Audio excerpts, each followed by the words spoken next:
Good evening, my friends. Welcome to Mana TV and Mana TV International. You're watching Voice of Legal Immigrants. And today, again, we have come back with a very important news and a breaking news that relates to the international students, the foreign students in the United States of America.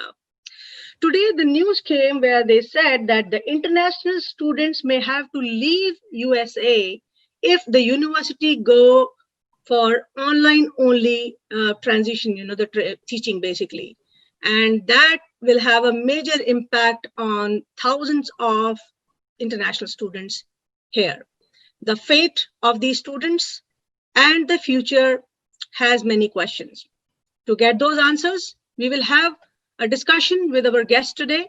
And in addition to this, we will also be discussing on another topic that relate to the presidential proclamation that has been revised now, and equally the presidential proclamation and the effect on GC processing, as well as we will be also talking to the alternatives to H-1B visa.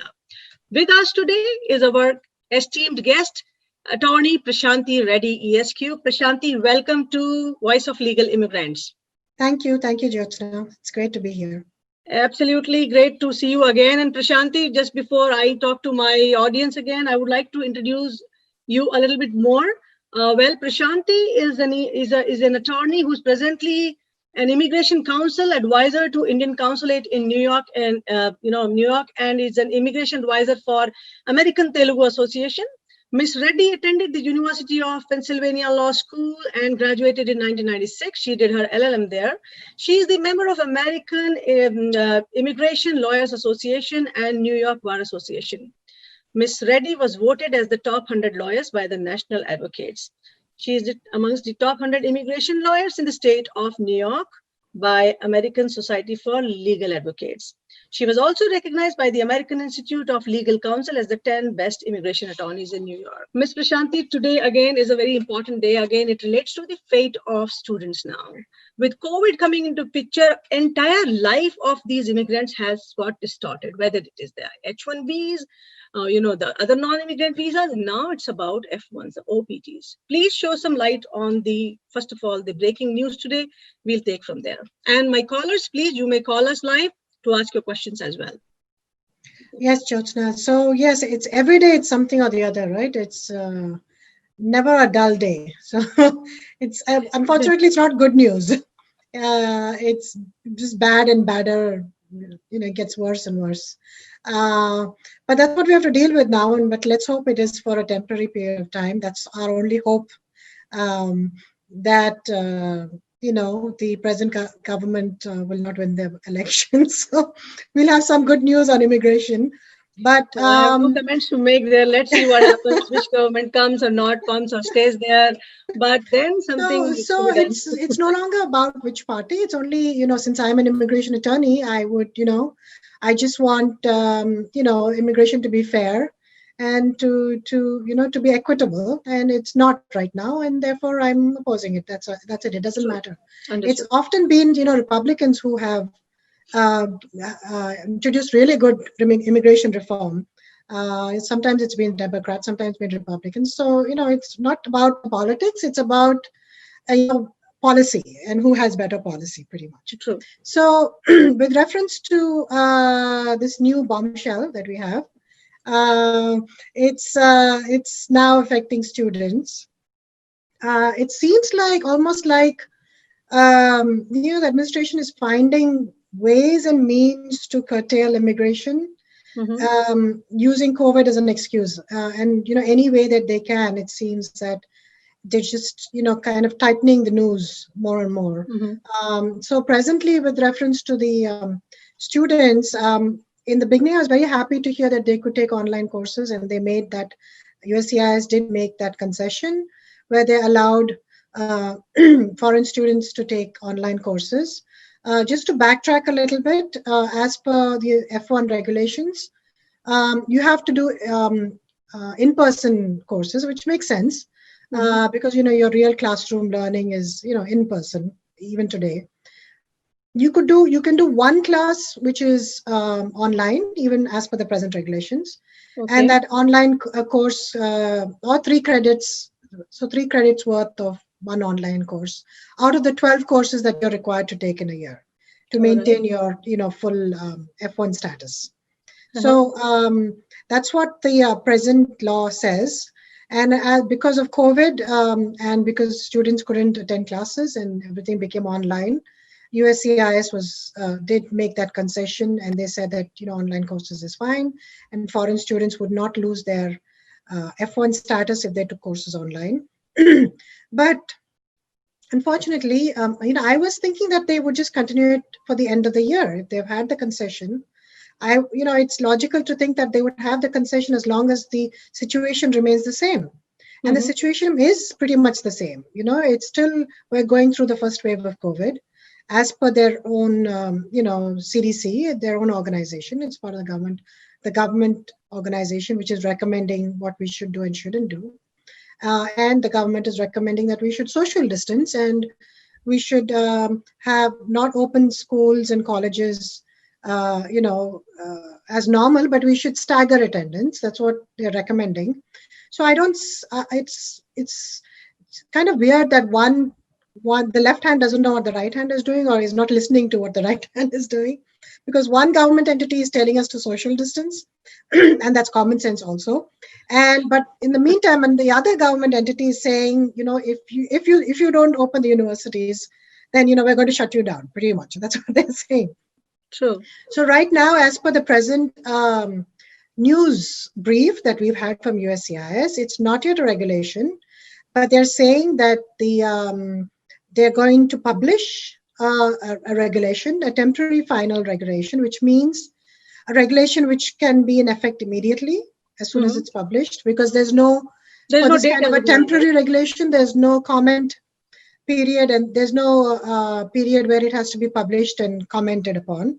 Usually a regulation will take 12 to 18 months to come into effect, but this kind of a final regulation can be, will be effective immediately. So they're planning to do this as per the news brief in the fall, for the fall semester. So what they're saying basically is that we're no longer giving you that COVID concession.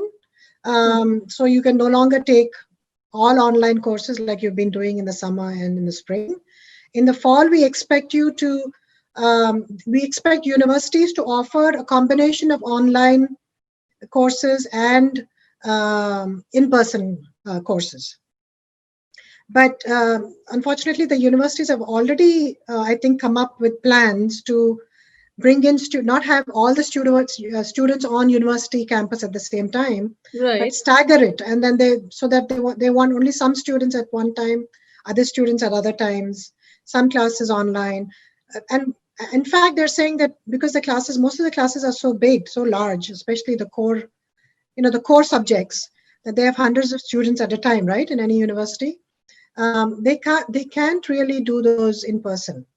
It's not safe, pretty much. The only courses that they can do in person is the smaller classes or the discussion classes. And those they might be able to do with some social distancing. So it seems that we're kind of doomed, the students, because I don't know how they're going to do a majority of the classes in person. So the law is the law is going to say, this is just the news brief, but the news brief is an indication of what the law might be. And basically the news brief is saying that you have to have a hybrid method of having some courses online and some courses you have to do in person. You cannot do all courses online. And the usual law is 3 credits, but you can do more than 3 credits online. But it doesn't say specifically how many. So that's the catch. That might come out more clearly when the regulation is actually published. But, so they're being vague about it. They're saying you can do more than 3 courses. Is it 4 courses? Is it 4 credits? Or is it 6 credits? What is it? So we have to just wait and see for now. Of course, students, a lot of foreign students have left already because it's a summer. Absolutely. So they can most probably do courses from their home country if the university is offering it, and they are. But if they try to come into the country, then they would need, what they would need is an updated CVIS, an updated I-20, which I'm presume they'll have to carry a physical original copy, which says that their university is offering a hybrid of courses, and the courses that they're offering online are the minimum required to have, a proper learning A environment. minimum course. Whatever Okay. that means. So it's vague, Oh a my little God. vague at this It's point. very ambiguous there, right? It's very ambiguous. So at this point, all we know is they want a hybrid of online and, in-person courses. And the other thing we know is the I-20 needs to be updated. And the university has to attest to the fact that they are doing some courses online and some courses, majority of the courses in person. And again, that for each student, that has to be updated into their CVIS record as well. So that's what we know for now. The situation is, well, these are the international students. They've put in a lot of money as fees for these universities. Yeah. How do they get the value for the money they've spent? Right. And now they may not even get the online education because they're not being allowed to. So, so the one thing that the USCIS has suggested, which is not really a solution. One solution is if you really have to take more online courses than in person, or if you are first taking in person and then, because each semester their subjects change. So it could be that they're taking more online courses the next semester. The CVIS has to be updated, and it might be possible. Some remedies might be possible, and those remedies are pretty much declare yourself as sick. So if you're sick or something like that, then it's possible to drop the number of courses that you're taking. So maybe you'll just take the ones that are in person, and then you will drop the online courses. And that's only if you're sick, and that's possible for a period of 12 months. There's a maximum period. And the other thing, there are about 5 criteria where you can drop your courses. It could be you're in the final semester and you have only 3 credits, or a few credits left, and therefore you don't need to take the full course. So sorry to interrupt, Prashanti. I will come back to the entire inputs from you. I'm having a caller right now, so I'll take this call right now. Hello. Yeah, can you please share your name and the question, please? Okay, my name is Suraj. So my question is, so actually currently I'm on my B1 visa, and I thought of shifting my visa to F1 through the change of status by I-39 application. So can I start my school when my F1 is in processing? So yeah, this is basically a change of status question. He's filing a change of status from B2 to F1, right, Jyotsna? Yeah, B1 to F1. Yeah, so he wants to know if he can start school as soon as he files for the change of status. So actually, it's interesting because your coursework should start before your B2 status expires. So the classes actually have to start before your B2 status expires. So you are required to actually start school before the expiry of your B2. Otherwise, your change of status application will be denied. Oh, wow. Okay. So actually, I mean, due to this today's message, so I was a little concerned that this might affect. So one of my universities which I was approved, they have sent me the message that when your F1 is in processing, so you can't start your program. So that's the main question I was thinking about. No, you can even start your program on a visitor's visa. You can go to school. It's just that you can't be a full-time student. Okay. Thank you, Prashanti. Thank you, Suraj. Yeah. You have any other corresponding question to it, Sir Suraj? No, that's all. Okay. Thank you. Appreciate it. Bye. All right. I mean, okay, B1 to F1, they can transition that easily. I mean, so this current situation, they are planning to send back people if the university goes online only. Yeah. So he have an issue, and I was wondering if he's going to ask me that question. Yeah, because there might be an issue, and there might be an issue with him taking all online courses, right? Because his universities are really not open. So that might be something that will affect his change of status application. They might send an RFE asking if your courses are on, what is the classroom or online division? What is the division between the online and the in-person? So yeah, that might be an issue. The other issue that you are pointing out is also that as soon as you come on a B2, you obviously cannot change to an F1. Because there's an intent problem. So as soon as you come in, they'll say that if you change immediately, they'll say, oh, you intended to be a student, but you came Yeah. on the wrong visa. You gave a wrong intent. So your arrival, it's a wrong arrival into the country.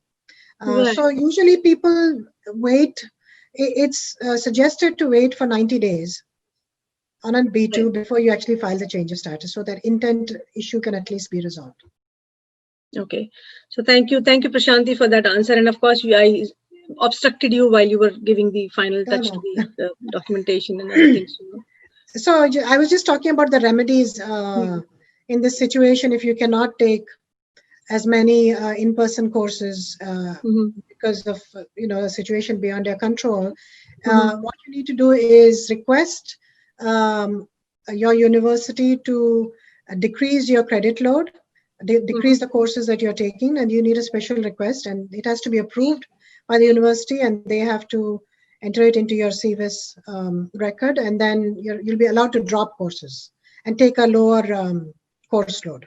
So that might keep you in status. Otherwise, you will have to leave the country, and you're better off than just doing courses remotely. But as you were saying, Jyotsna, it's not, they don't get their money's worth, especially these Ivy League universities. And absolutely not. There's a lot of money thousands involved, of dollars, right? Yeah. Thousands of dollars, even in a regular university, especially for a foreign student. Sure. So yeah, they definitely will not get their money's worth. So is there any scope that they can ask for the money back, saying, okay, we were planning to go for, in-class, studies basically, and now it is transitioning to online. We don't want to, online is online, of course. When you are in the classroom, when you have group discussions or other activities, or say other extracurricular activities, that enhance the personality of a person in the classroom settings, that definitely would miss here. Of course, it is COVID, it's just transitioning, we're trying to manage. So I think the universities, Jyotsna, that's a good point. The universities should come up with something, and have like a fee reduction or something like that, because they no longer are maintaining their campuses, right? So they no longer they don't have that cleaning staff. They don't have all that maintenance of those facilities. They're all closed. Even the hostels are closed. So hostels are closed. So they should be able to give these students some concession if they're doing it remotely, from out of the country. And when you speak about out of the country, and there are universities that ask for specific visa status, it's F1, these set up, this education system, the degrees and all were set up in a situation where they were to be in the classroom. Now they're transitioning, okay, but still they are those classroom students. When they internationally move out from the country, and for the next semesters, God forbid, this COVID situation goes on, how does it impact their eligibility to be eligible for those courses then? Right. So we have to presume that the online courses are counted as if they were in person, and they'll give them the credits. And I don't know what learning takes place, but something will take place, but I don't know to what extent, right? So they will just presume as if they're in person, even though they're not, and they'll give them the credits. Because the whole world is going through it, they're not going to say it's distance education, so that, because that's it doesn't have as much credibility when you have a distance education degree versus, an in-person, in-classroom degree. So I think it might be for a semester or so. So I don't think it'll make any difference for the actual transcript when they get it. So for their jobs or whatever it is, I think, it's happening everywhere. So it shouldn't affect them or their, job situation in that way, as if you were doing a distance education. That's different completely. Okay. To add to this misery, I have another question. In fact, there are students who are on H4 visa, who are dependents here. Okay. Right. And of course, they had applied for their F1s, transitioning, Yeah. There is a new breed of students also who are aging out, who would be transitioning to F1 visa and all, right? Now, situation is they say you have to go back to your country. Now, these are the students whose parents have been waiting in the green card backlog for decades. They only know this country as their home. Their parents have just transitioned their visas, shifted their visas from H4 to F1. What happens to them? Because they're saying, the university says, okay, you will have to leave the country. Of course, they change their status from H4 to F1. They were the dependents here for their green card, the waiting parents, basically. Right. Yeah. That is. What happens to them? They'll have to go back to some unknown land right now. Exactly. They have been brought up here for last 12, 13, 14 years, I mean, just I'm speculating. Right. No, you're right. You're right. You're Is right. there any And this, humanitarian ground there to speak about them? right. So obviously this new proclamation has a lot of either unforeseen or foreseen consequences, but it makes no sense with reference to the economy. That's what they're trying to make a difference. It has nothing, or these people who are being affected are not in any way doing anything to the economy. True. So they just use this as an excuse to target this audience as well. And I was reading an article, and it's so true that, for example, the people who are most innocent and victims of this whole proclamation Absolutely. are the women and the children, the spouses and the children, basically. I mean, the proclamation, of course, has affected people who got stuck, when Yeah, the proclamation came for the because non-immigrant why visa. is it targeting H4 children and spouses? It makes no sense. So my question, see- Prashanti, to you is, I understand, the thing and the misery is here. Again, as I quoted about these transitioning students from H4 to F1, and then they have to leave the country, although they were brought up here. Is there any ground of litigation as well? On those grounds, There's saying, litigation. There is litigation on the whole proclamation. There is litigation Okay. because, and someone is already filing it, by the way. And they're looking for plaintiffs. They're looking for people to join in. So if there's anyone affected, spread the word. So basically, there is this proclamation is good for litigation, and for many different reasons. One is because it's affecting people who should not be affected and who have not in any way have anything to do with the economy or the recession, and also because the base of it itself is a false base, right? Because they're saying in order to protect the economy and to protect American jobs, they filed this proclamation. But we know that the industries that it's affecting, which is IT, healthcare, there is no recession in those industries. Absolutely. So there is no justification for having such a proclamation, and that's why cases are being filed. And there are innocent victims, H4's children. Why shouldn't children be allowed? How can you say I'm not allowing a 7-year-old child because I think he will adversely affect the economy of the United States? Does that make any sense?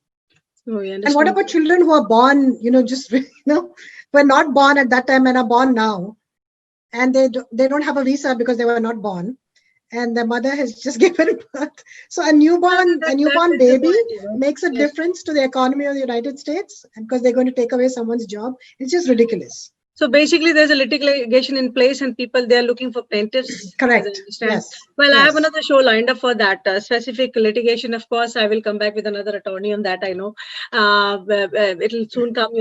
But yes, having said that, Prashanti, now the situation is with these students is, I mean, they're speaking about fall right now, right? So during the fall, they'll have to leave.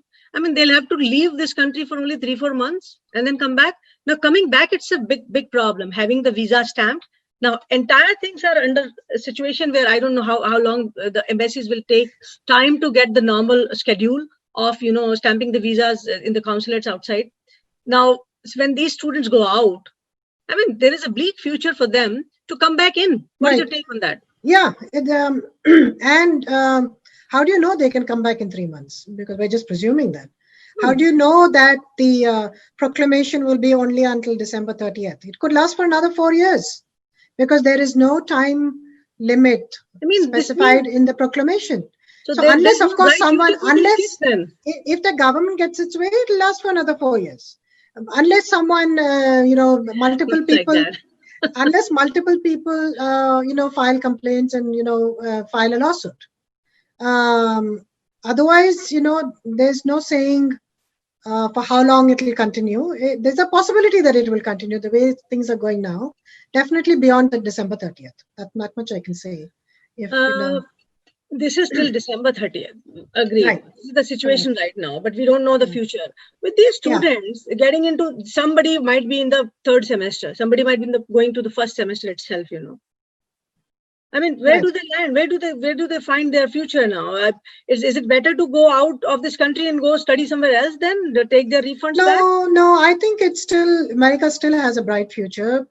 Passing out from an American university still means something. I think that they shouldn't be disheartened by these temporary setbacks. And I think that, they should persevere. And it's only a temporary setback. They can do online. If they can't come in for some reason, they should just do that semester online and then come back, as soon as they come for the rest of their semesters, and get a US degree and then, get experience in this country. So I think it still makes sense to be a student in this country. Thank you for those inputs, Prashanti. And to my viewers, if you're watching us live and you have any questions from Prashanti, you can call us at 631-867-1289. I repeat, the number is 631-867-1289. You can call us live while we are talking to Prashanti, getting more insights. And Prashanti, now about this presidential proclamation that happened, we spoke about it in our last episode. Now there is a revision to it. Would you like to please update us on the revised proclamation by the president? Yes. So previously, the language was ambiguous, and they realized that people can take advantage of that. So they've made it more clear. What they've said is, previously they said that if you have previously had a visa, a valid visa, then the proclamation and your, then the proclamation will not apply to you if you've had a valid visa. So that which meant that any valid visa, meaning even if you had a B2, okay, the proclamation would not apply to you if you were going for a H1 now. So then they immediately corrected that, and they said a valid visa in the same status that you're seeking, an additional visa, or they cannot come in. So if you had to have a H1 visa in order for it to not apply to you if you're presently on a H1 and you're going for an extension of your visa. So they made that very clear, because they didn't want it to be a visa. They're trying to make it as restrictive as possible. And the other things that have come to light is pretty much, so it will not apply to this CAP season. I wanted to clarify that, because people who are filing for change of status, F to H, right. They can go for a visa. Because the F1 to H1, they are not outside the country at the time of the proclamation. People who are inside the country, right? Yes. Agreed. Yeah. I mean, if they are from H4 to H1 or L1 to H1, they're transitioning, or F1 to H1 inside change of status, it doesn't affect them, right? Correct. Yes, it doesn't affect them. But if they come from outside, for sure, then they cannot come. Correct. With the new lottery, yes. New people cannot come inside, right? Correct. Yeah. So anyone who is in the country at that time, they can go for a visa subsequently. But if they're outside the country, they're out of luck. So anyone is filing for change of status from H4 to H1 or F1 to H1, and October 1st, their H1 gets approved, they can go get a visa, they can go get the H1 visa as soon as their H1 gets approved, or after October 1st, whichever comes later. Okay. So that's another thing that I wanted to, make clear for everyone. Okay. Now about the GC processing, this presidential proclamation, how has it affected the green card processing? One. Second, we'll come to the other part of, GC numbers being available and talk about that. Anyways.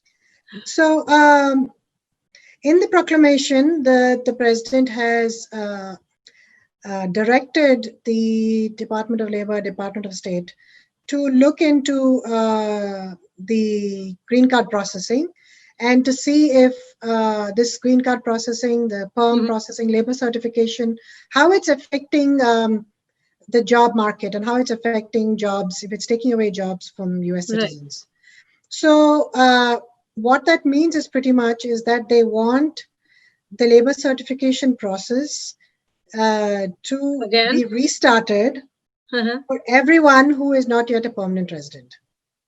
Oh, so they want them to go through the labor certification process again.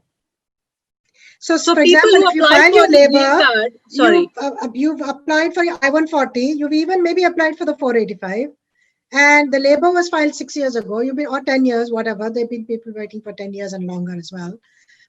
Then they're asking you to go through the labor cert process again, because they want to test the market as of today and make sure that they're not affecting the wages of. Oh my God.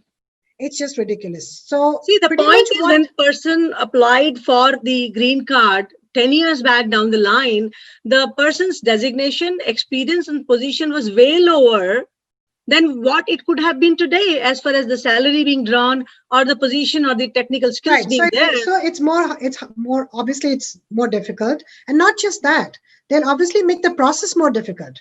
So it's not just if you file a labor, it'll get approved. It might not. So then what happens? They have to leave, right? So they're forcing people on a H1 to leave the country and leave on their own, forcing them to leave because they can't really ask them to leave other than doing this, keep closing all the doors. So this is what pretty much is what everyone is saying, that they want to restart the labor cert process for this, for this group of people, huge group of people.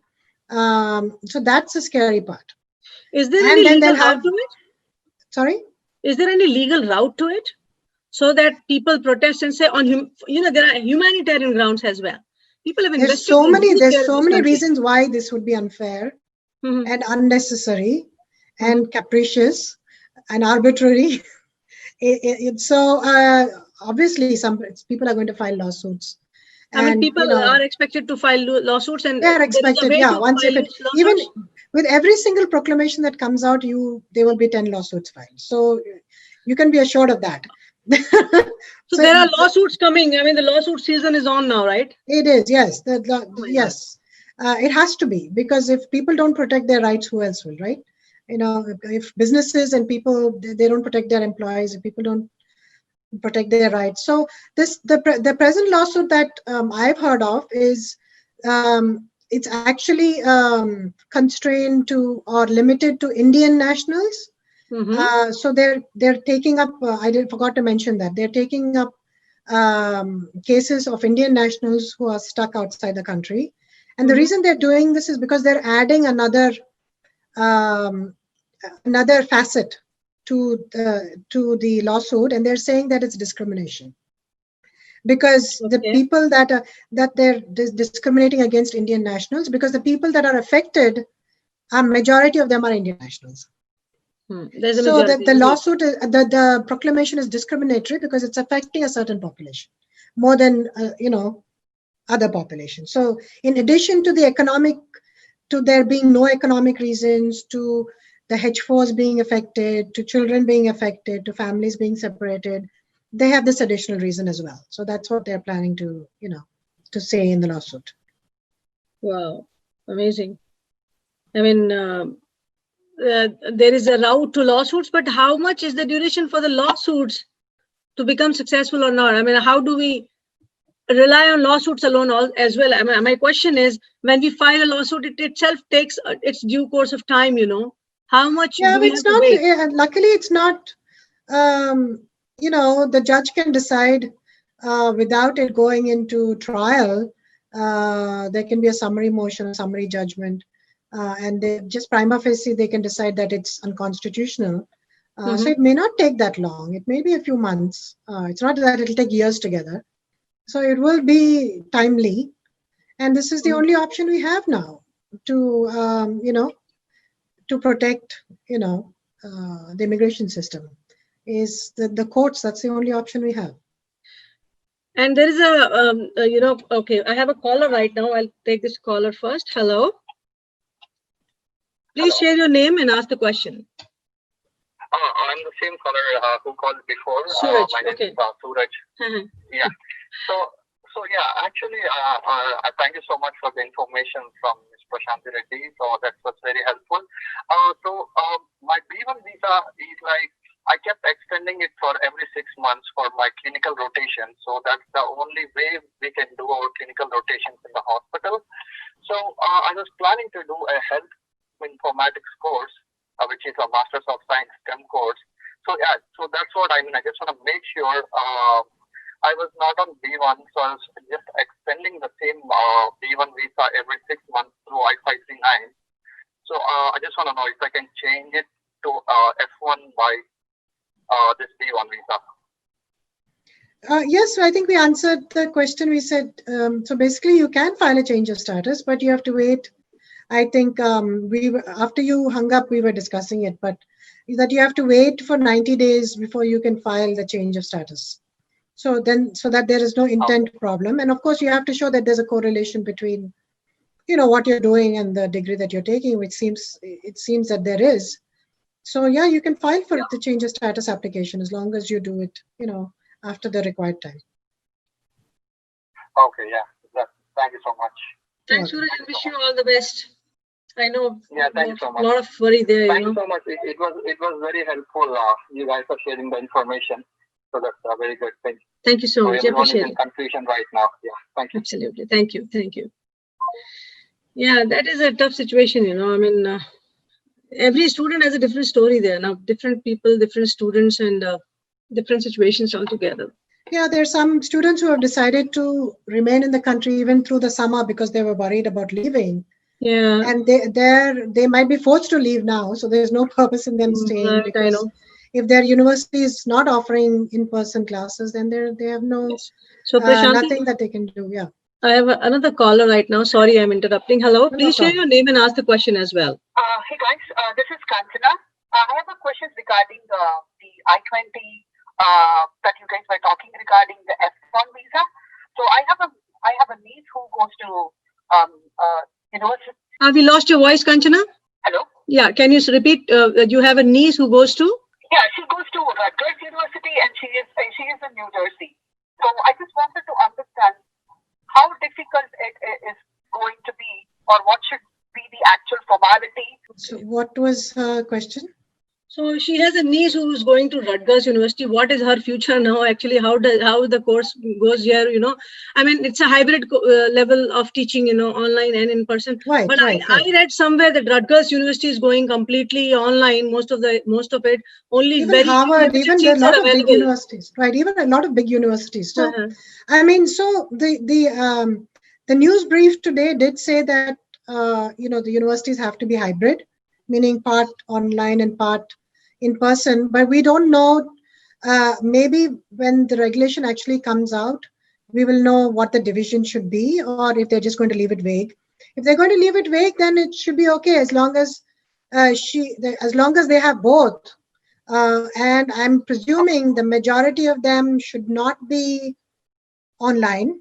As long as the majority courses are not online, and maybe they have a 60-40 division or something like that, it should be fine.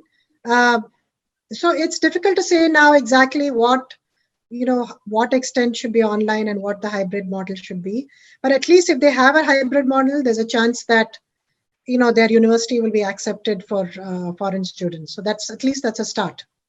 And now that this news has come out, I'm sure universities don't want to lose their foreign students. So they will make every effort to make sure that they, follow the regulation, because no university can function without foreign students, to be honest. So they will just have to shut down, and some departments especially. So the thing that concerns me though is the health risk. The health concern. You're forcing universities, even though they thought it was not safe, you're forcing them to remain open and have in-person classes. So I don't know what that will do to the health risk, and how that's not even humanitarian, if you ask me. It's just precious. So we have to wait and see.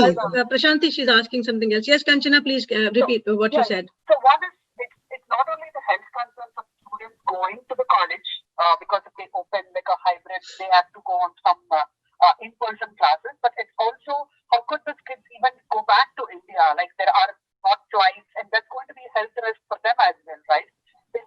So now I think most of the countries are in their peak, and it's going to be it's not okay for us to send our kids either even back to India. So that's one thing. And the second one is, would there be something like an amendment that we will have to do for I-120 for the kids to stay back in this country if they are in US itself? Okay, what are the ways to keep them here while? I mean, any amendment or any change of status you suggest? What do you suggest, Prashanti? I mean, this is a very serious situation, Can they go on some B1 visa or something else? I mean, B2 visa, whatever. I mean, they can, but what is the purpose of doing that then if they can't go to school? No, the point is to keep them here so they don't go back to the country. In India, itself, you see the number of cases rising right now. It's like sending them into a misery again, from one misery to another misery. But the problem is that they will lose their they'll lose their semester. They'll, that's the downside of it. So they'll lose their the credit. So they'll have to take a break from their school, change their status from F to B, take a break, and then go back once things are normal. So it's just an impossible situation to put them in. I'm just hoping that there will be more when the regulation actually comes out. So they basically, as I said earlier, that you can take one course online. So now they've said you can take more than one course online, but they haven't said how many. So if you're allowed to take 2 or 3 courses online and you have 2 courses maybe that are in person, maybe a small classroom setting, and that's what universities are doing. They're having some classes which require discussion or discussion groups, small classroom. They're doing those in person. They're planning to do that already. So that might be safe, even health-wise. And maybe I'm hoping they can come up with some kind of an arrangement that will help both them keep the law as well as the health concerns. I'm hoping that they can juggle things around so that they're able to do both. Otherwise, it makes more sense to just send the kids back to India and get them to do at least their online courses and take up, finish all their credits for this semester. So instead of putting a pause and changing status, I don't know. That's a good idea. Kanchana, I think, has another question. Yes, Kanchana, please continue. Yeah. So one last question I had is, like regarding the credits, right? There is nothing very that we can do. They haven't like you said, there is no restriction on the number of courses that they have to do online. But have you? I think it's very short span of time. Have you heard from any universities or any public relations people who coordinate with the international students? Have you heard from any of them on what is going to be their approach on this? Because definitely there's going to be a loss of revenue for them if they say no to the international students, right? So is there something that you have heard from any of your sources or contacts? Thank you, So I Kanchana, think for the questions.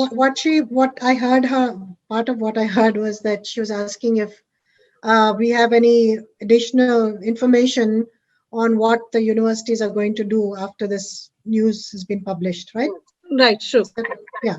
So it's too soon, right? Because it just came out today. The news just came out today. So it's way too soon. But the only thing I can say to you is that the universities will not allow their F1 students to fall out of status, because then they'll just go to another university. They'll transfer schools. So no university wants to lose their foreign students. So they will do whatever is needed to ensure that the foreign students meet the requirements. I'm just worried that because of that, there will be a COVID situation created.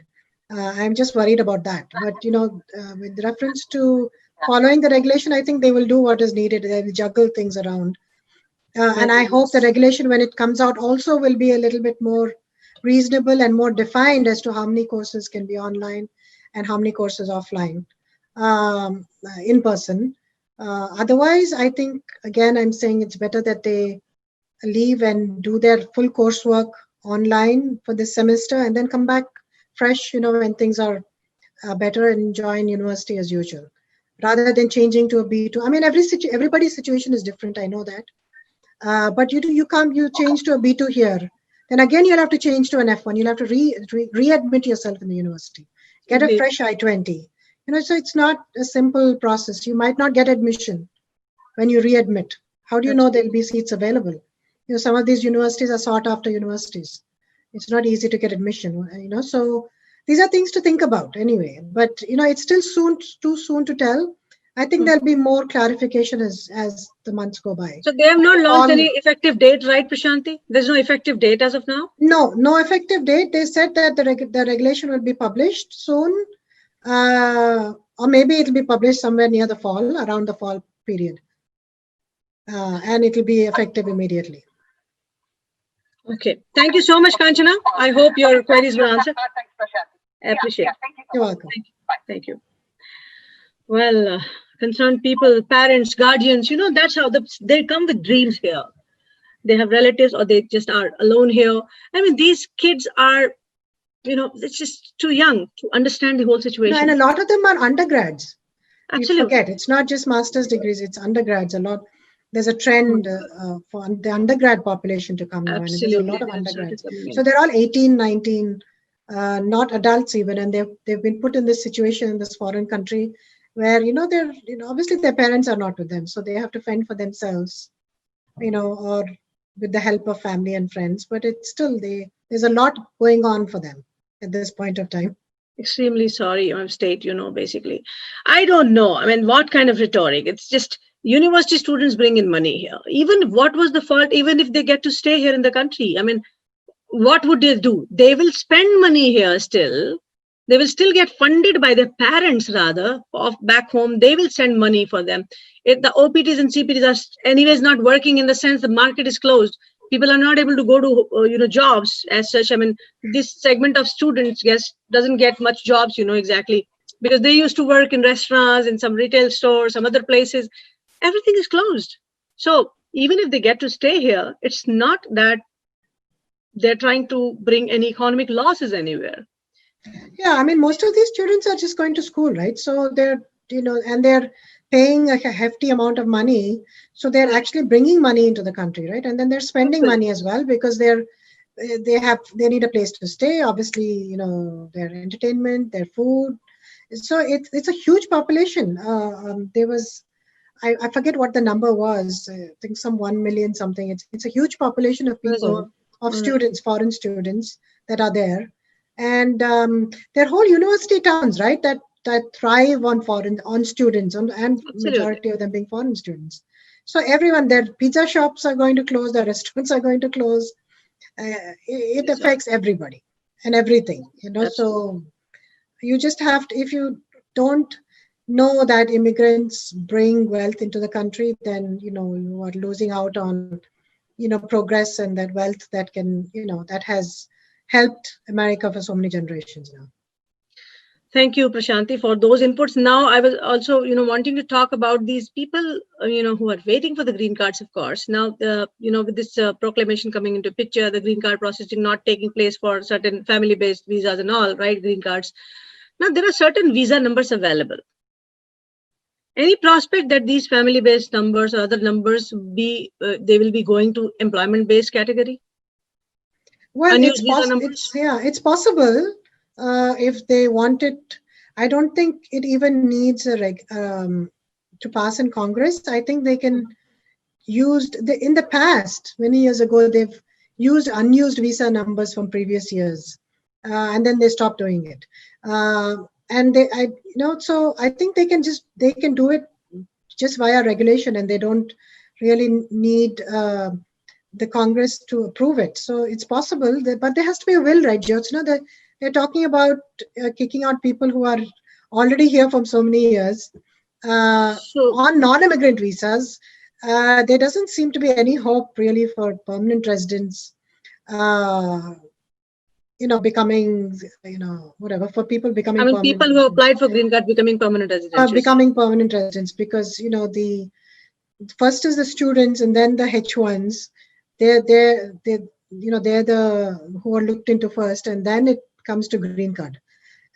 When the people who are here are not being allowed to stay here, so where's the question of thinking about long term? I have a question. Yeah, because long term. That's long term. So nobody's thinking long term. No. The point is, the question lies with you people, the attorneys there, the legal class. Why I'm raising this question is, people have stayed here for years, 10 years, 15 years, 16 years, 17 years, right? More than decades. Now, the things are being made tough by saying, okay, recertification of labor. I mean, perm process has to be recertified again. Okay, and everything going in picture. But when they have invested their youth, prime of their youth here in this country, hard work, and have paid taxes, contributed towards Medicare and Social Security, which they never availed, these people who are in the green card backlog. Right. Is there any legal route to fight on the humanitarian grounds that what are you doing at this point of time? We are in 100,000, we are almost 600,000 people. Absolutely. There is ground for filing lawsuits, but no one is coming forward. It has to be people like you and me, people there who, are people regular who people coming out soon. Regular people who should come out. People are too scared. Not Companies scared. Only are scared. Forget about individuals. then there's no need to be. You have a legal right to raise your voice in court, and It's a there's not going to democracy. be any repercussions against you. So Mhm. there is I don't see any harm in filing a lawsuit, other than the fact that you lose some money, and some time. It is And really, time is I am worth it. really surprised that people have not filed. It's because it's simply discrimination. Absolutely. Again, the law is affecting on the basis of discrimination, on the grounds of discrimination. You can say that this law is affecting disproportionately a certain segment of people, Because they more come than from a other particular people, country. right? Because From they're a particular backlogged country. So for it is years. discrimination on based on nationality, and Right. therefore the law is unconstitutional, right? Right. So of course it can be done, and it should be done. There is no reason not to have filed I a mean, lawsuit. that's why I'm asking all this is because you are attorneys there. You are the people Yes, who we're ready to, but people have to and come forward. it's more And about that is mass not awareness. happening. No, the mass awareness hasn't happened till date. The fear has been there. I Now think is it's the time to mainly take action. fear, and they think that once you go to court, it never gets resolved. They don't have much. They don't have much faith in the judicial system. So Timeline also that matters. yeah, and but actually the timeline is not. It's not. We're not talking about 10 years or even a few years. We're talking about months to Mhm. maximum a year to hear to find out what is the result of the lawsuit. And we have that much time. I think I really don't. I am perplexed as to why there's such a huge population of people that are affected to such a great extent, and unless I'm not aware of it, and lawsuits have been filed, but I'm really not aware of. No, we understand. I mean, your insight coming from a legal person is good. The masses get educated through that model. Of course, there are certain non-profits who are planning to, go through that route as well. Very soon, the news would be out. I mean, I, of course, am associated with various organizations and this kind of advocacy efforts. We, touch base with people we know. We will keep our audience informed about that. But because now is the time when all this is happening, when people as immigrants, the high-skilled workers, or this kind of category of students, they all are bringing money, technology, skill, experience, and expertise to this country. Why so much of hate when this is not the segment which is stealing away the jobs? When this is the segment which is not It's doing any creating damage to the jobs. country? They're creating jobs, but facts are never seen as facts. They're just seen as propaganda. Unfortunately, I don't know why facts can't be documented, and I don't know how facts cannot be facts. So, and why there's a dispute about what the facts are. So that's the whole problem here. People don't believe that they're facts, that Right. immigrants bring wealth, even though they've seen a whole history of it happening. They've seen it happening for generations, but they still don't believe that immigrants bring wealth. They think that immigrants take away jobs. But the immigrants that come here are all highly skilled immigrants that come. Those are the immigrants that come because they have no other visas, right? The only visas that you can come by is the H1, the TN. These are all highly skilled. L1s, these all, not everyone can get them. So, and there's rules in place to ensure that an American citizen does not lose his job. There are rules in place for the H1 to make sure that they are not displacing US citizens. So, I mean, I don't know what else can be done. The rhetoric has to change and people's thinking has to change pretty much, Yes, I and you hope have to the look at Senate history. also listens, the congressmen also listen to us. That's all politics. They will listen to what the people want them to listen to. So See, if the the people problem is, want it, yeah. I will throw some light on it, Prashanti. I'm sorry. So the thing is, the situation right now is when we speak about, I mean, of course, it comes from you also. There's this Republican government, right? President Trump, what is he doing right now? Fine, one situation. But for people, there are other segment of people, these people who are waiting for the green card.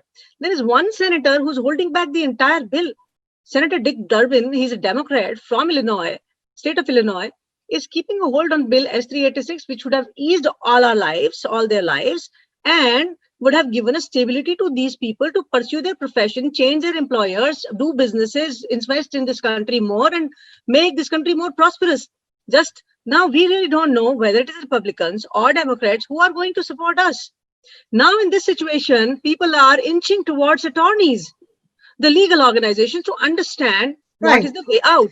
So you shouldn't depend on lawmakers to do this. What you need to do is go to courts. There's already laws in place, and the laws don't allow for discrimination. And there's certain do's and don'ts. So I think the rather than depending on fleeting politics and how it is with the politicians, they will change their tune based on whatever is advantageous to them. So not to say that everyone is like that, but unfortunately that's what politics is. So I think the legal system is what we can hope for. I am hoping for comprehensive immigration reform for a while now, but let's see what happens if a new government comes in, whether that'll happen, won't happen. But at least all I can say is it's never been so restrictive, ever, within any party, at any time. Immigration has not been so restrictive. This is a fact. So we have to acknowledge that fact and the inhuman ways that families have been separated with asylum, right? And people at the borders, children being separated from their parents. There is no doubt about it that any government, Republican or Democrat, has ever followed such restrictive immigration policies. That's a fact. So Prashanti, it's been a very big insight that you gave, about, of course, today's breaking news about these international students. They might have to leave and all. To sum it up, of course, what is the ray of hope, one, and what is the situation now? I would want you to sum it up once again. What can be done? What cannot be done equally at the same time, if you would like to throw some light. Right. So basically, with reference to the students, it's still wait and see, in the sense that we don't have the nitty-gritty of it. We don't know whether they're going to be more clear as to how many online courses have to be taken and how many courses have to be done in the classroom.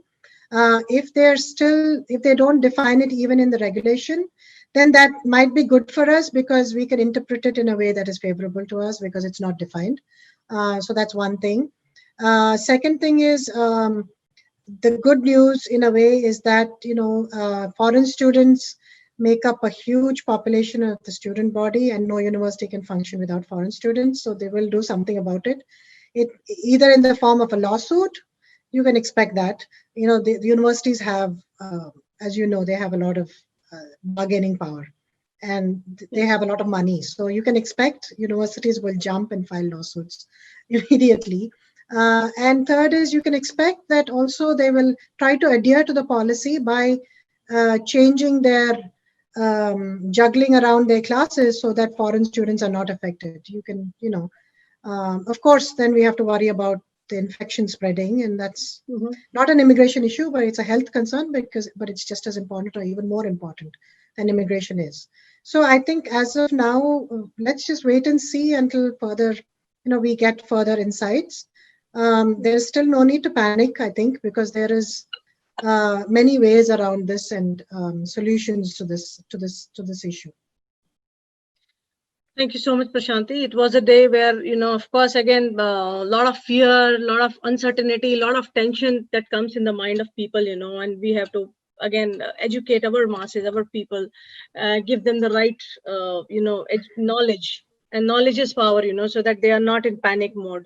Already there is a stress, there is so much of health-related tension already going on. Finances are broken. And when this kind of news comes, this is shattering of dreams, kids. There are kids who just barely came, and they'll have to go back. Pack their bags, and going back is a real tough thing. So we wish them all the very best, and thank you for the inputs. And of course, what is interesting for us is, of course, these litigation routes which are being discussed nowadays, because the people do not want to leave the country. And if it is a matter of 3 months or 4 months, they really don't want to leave the country. So they should apply for permission from the university if that situation occurs, or they have to file for a transfer to a different university, which is offering, the hybrid version of some online, some offline. That's all that's the two things that they can do. But you're never sure which university comes up with the online thing, because that particular state might have higher number of COVID cases. Yeah, they might change, right? They might start off by saying in person, and then if the COVID situation becomes bad, who's going to do it? That's criminal. Well, you look at Florida, right? First of all, you can't do it, because if the government says you can't do it, you can't do it. Right? That's where it is. The government has put a lockdown in effect. So you cannot, even if they want to do it, they cannot do it. So I don't understand how they're supposed to follow the immigration guidelines when the immigration guidelines are such that they're making them break the law. I really don't understand. Today's today's show So they is don't. Basically, what happens is they don't care about it. They want the students to leave. They don't want the universities to break the law, but they want the students to leave.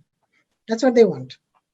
okay. I mean, That's the net reason behind this. They want everyone to leave, all immigrants to leave. Prashanti, you are actually in agitated mood today. I understand. I see a humanitarian aspect. I see a human, as, like the expression there, sentiments, emotions coming out in an attorney right now. Agreed. I respect that. Thank you so much for that, So, well, today, I think in a nutshell, it's all about wait and watch for the next steps. But of course, go for the hybrid version of the courses. Try to see if you have some minimal courses which are available on site in the classroom so that you save your F1 status and get to stay back in the country. Because of course, it is very tough when you leave this country to get back in. And if in case you're looking for an F1 visa stamping or a visa stamping at the consulate, it becomes next to impossible to come back for another some time. We really don't know when the consulates will be functional fully, or I don't know when this COVID situation equally eases. So we wish you all the very best for next steps. Keep an eye, hang in there, hang in tight. But yes, the takeaways from today's show from our esteemed guest, Prashanti Reddy, as she speaks about rights, the right to pursue what is not correct in the world that can be contested legally. Litigation may happen, and they have already started, accumulating cases. Cases have come down from India as well. People who got stuck in India, who are on H4, who are on H1 visa, who have entire work and houses bought here, everything is here, and all of a sudden they're stranded, losing their jobs and all. So a lot of cases are getting accumulated. If in case you are interested to litigate, I personally would, on behalf of Mana TV, would invite you to connect with us, bring in your cases to us personally so that we can align you with the right attorneys. And if it is a mass action that you speak about, not class action, I'm saying, but if in en masse there are people who are aspiring to go to the litigation front, yes, Mana TV platform will take your inputs and will pass on to the correct attorneys. And Prashanti, before you leave, I would want you to please share your contact information so that people can reach out to you and get some suggestions and consultations from you. So my best way to reach me is via email. My email is Prashanti, PRASHANTHI @reddyesq.com. Or you can also go to my website, www.reddyesq.com. Thank you so much. Thank you, Prashanti, for your today's time, and always on the shortest notice. You are always available, and I really appreciate it. You have a heart of gold, where you think about people and you just immediately, connect with. When I request you, you're always available. I appreciate this, and Mana TV appreciates your efforts there, as well. We wish you all the very best, and we wish that you win many cases for this rightful, cause where immigrants are doing something good and they need some support from attorneys like you. And to all my viewers, all the very best. Hang in there. Situation is tight and tough. Situation is to take some action. In this largest democracy of the world, where you're sitting, you have the right to contest and present your case. That's where attorneys will come in picture to present your case. Be it the cases of people who have got stranded in India with the current presidential proclamation. Yes, there are attorneys taking requests from people and presenting their case. Be it a case where, of course, this international students facing this situation, I'm pretty sure people will come back with situations and help. They will seek help from the attorneys. Third is the people who are in the green card backlog. And the situation where we speak about recertifications of EB2s and EB3s or whatever, yes, time is to take action. How long will you stay in an unjust situation when you have waited for years and invested your youth, your excellence, your skills and expertise, and your money and taxes here? Time is here for you to speak out. And then there is a legal route always available for you. We at Voice of Legal Immigrants at Mana TV Studios are in support of this legal immigrant community. And we wish you all the very best. We will come back. We'll keep you informed with other things, other developments that will happen as and on Till then, stay safe, stay tight, and be the best as you have been. God bless. Thank you so much. Good night. Thank you. Thank Thank you. you. Thank you, Prashanti.